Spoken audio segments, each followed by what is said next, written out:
children develop at their own pace. So when would you say it becomes concerning for a parent, where you should start going, something maybe, different?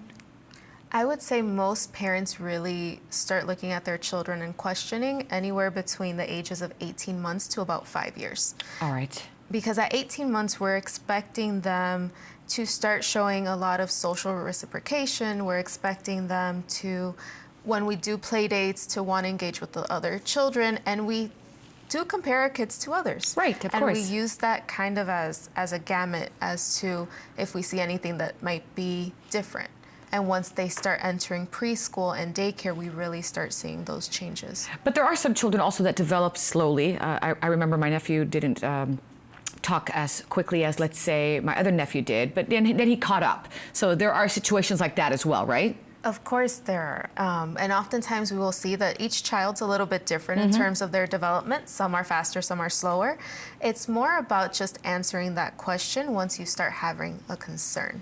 Okay, so when you're talking about developmental tasks that may be missing, we have a chart that we'd like to talk about. Yes, so with attention, there's a couple things we're looking at. We're looking at something called joint attention, which what we're looking at is we're trying to see, do the kids want to show us what's around their environment? If you think maybe back to possibly your children when they were about 2 or 3, that they might go, "Mommy, look," and they'll point at something and they'll look at you and trying to get your attention. Like feedback. And feedback and trying to show you something in their environment. That's that joint attention piece, which is really crucial because we want the kids to want to have us engage into their world. That's something that they're looking for the feedback.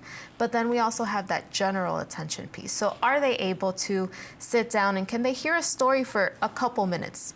At 2, we may not want them to sit down for 20 minutes. It's not going to happen, but at least just something that's very short and brief. All right, then there's memory, perception, language, problem solving, and social interaction. All of these, again, are things that we notice as parents with the children. Yes, and those are all different areas that can raise concern when we don't necessarily see the kids doing what we would hope for them to do at that point in time.